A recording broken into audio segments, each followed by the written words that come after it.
Introducing the all-new Italiano range of pizza.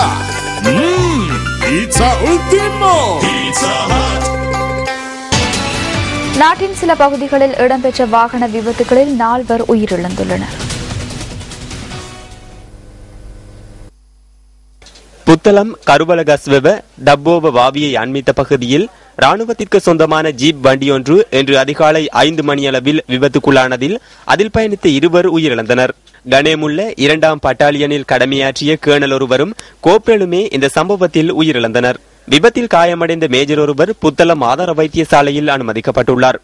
ஒரு பிள்ளையின் தந்தையான குளியாப்பிட்டியவைச் சேர்ந்த 45 வயதான SB ரவின் ஹதுபதிரன என்ற கேர்னல் இந்த விபத்தில் உயிரிழந்துள்ளார். அத்துடன் ரம்பாவ இகல புலியன்குளம் பகுதியைச் சேர்ந்த 26 வயதான உப்புல் சஞ்சீவ என்ற கோப்ரலும் இதன்போது உயிரிழந்துள்ளார். கிளிநொச்சியிலிருந்து கனேமுள்ள ராணுவ முகாம் நோக்கி பயணித்துக் கொண்டிருந்த போது இந்த விபத்து நேர்ந்துள்ளதாக போலீசார் குறிப்பிட்டனர். அதிக வேகத்தில் வந்த ஜீப் கட்டுப்பாட்டை இழந்தமையினால் இந்த விபத்து நேர்ந்திருக்கலாம் என போலீசார் ஊகிக்கின்றனர்.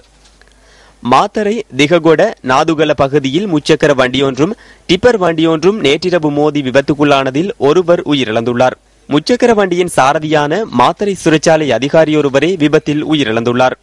விபத்தில் உயிரிழந்த திகொட பலோல்பெட்டி பகுதியைச் சேர்ந்த 50 வயதான விதானகமே குணசேகர 2 பிள்ளைகளின் தந்தையாவார். விபத்து தொடர்பில் கைது செய்யப்பட்ட சந்தேக நபரான டிப்பர் வண்டியின் சாரதி மாத்தரை நீதவான் முன்னிலையில் ஆஜர்படுத்தப்பட்டதன் பின்னர் எதிர்வரும் 19ஆம் திகதி வரை அவரை விளக்கமறியலில் வைக்குமாறு உத்தரவிடப்பட்டது.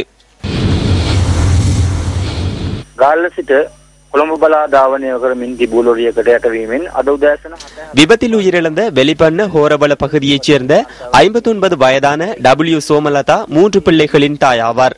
குறித்த பெண்ணின் 21 வயதான இளைய மகள் நேற்று மாலை இதுருவ பகுதியில் ரயிலில் விழுந்து தற்கொலை செய்து கொண்டுள்ளார். இந்த சம்பவத்தை அடுத்து துயரத்தில் இருந்த குறித்த பெண் கணவன் மற்றும் மகளுடன் வாக்குமூலம் வழங்குவதற்காக இன்று அதிகாலை கொஸ்கோட போலீஸ் நிலையத்திற்கு சென்றிருந்தார். அங்கிருந்து குறித்த பெண் வீடு திரும்பிக் கொண்டிருக்கும் போது வேகமாக வந்த டிப்பர் வண்டியில் பாய்ந்துள்ளார். நீதவான் விசாரணைகளின் பின்னர் உயிரிழந்த பெண் மற்றும் அவரது மகளின் சடலங்கள் பிரேத பரிசோதனைகளுக்காக பலபெட்டி ஆதார வைத்தியசாலையில் வைக்கப்பட்டுள்ளன.